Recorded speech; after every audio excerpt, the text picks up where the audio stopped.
আলহামদুলিল্লাহি রাব্বিল আলামিন আসসালাতু ওয়াসসালামু আলা রাসূলিহিল কারীম ওয়া আলা আলিহি ওয়া সাহবিহি আজমাইন। আজকের এই বিশাল বিক্ষোভ সমাবেশের জনাব সভাপতি, ঢাকা মহানগরী দক্ষিণ জামাতের সংগ্রামী আমির, সংগ্রামী জননেতা জনাব নুরুল ইসলাম বুলবুল, আজকের এই বিক্ষোভ সমাবেশের সংগ্রামী প্রধান অতিথি, বাংলাদেশ জামাত ইসলামীর কেন্দ্রীয় নায়েবে আমির, সাবেক সংসদ সদস্য, সংগ্রামী জননেতা জনাব ডক্টর সৈয়দ আব্দুল্লাহ মোহাম্মদ তাহের, কেন্দ্রীয় মহানগরী নেতৃবৃন্দ, সাংবাদিক বন্ধুগণ, সংগ্রামী ভাই ও বন্ধুগণ, আসসালামু আলাইকুম রহমতুল্লাহ।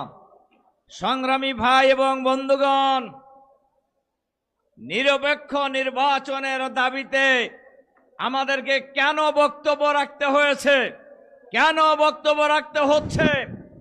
আপনারা জানেন, নিরপেক্ষ নির্বাচনের দাবিতে আমরা লড়াই করেছি শেখ হাসিনার সরকারের বিরুদ্ধে, ফ্যাসিবাদের বিরুদ্ধে, ইউনূস সরকারের বিরুদ্ধে।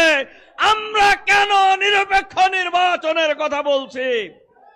আমরা ইতিমধ্যেই লক্ষ্য করেছি, নির্বাচনের আগেই কোন কোন অফিস আদালত একটি দলের অফিসে পরিণত হয়েছে।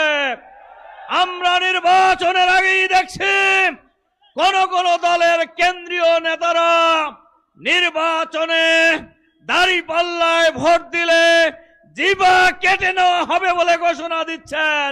কিন্তু আমরা লক্ষ্য করছি, মাননীয় স্বরাষ্ট্র উপদেষ্টা সাহেব, আপনি নির্বাচনের জন্য প্রস্তুত, আপনি ঘোষণা করছেন, এখনো এই জিবা কেটে নেওয়ার এই সন্ত্রাসী এখনো কেন গ্রেফতার করতে পারেন নাই?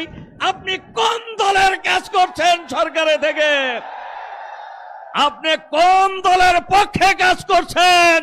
এই জাতি আপনার কাছে জানতে চায়। আপনারা নিরপেক্ষ সরকার, অন্তর্বর্তীকালীন সরকার, আপনারা ক্ষমতায় বসেন নাই। 2000 মানুষের জীবনের বিনিময়ে, হাজার হাজার মানুষের রক্তের বিনিময়ে, লক্ষ লক্ষ মানুষের ত্যাগ এবং কোরবানির বিনিময়ে ফ্যাসিবাদ মুক্ত বাংলাদেশে একটি নিরপেক্ষ নির্বাচনের জন্য, গ্রহণযোগ্য নির্বাচনের জন্য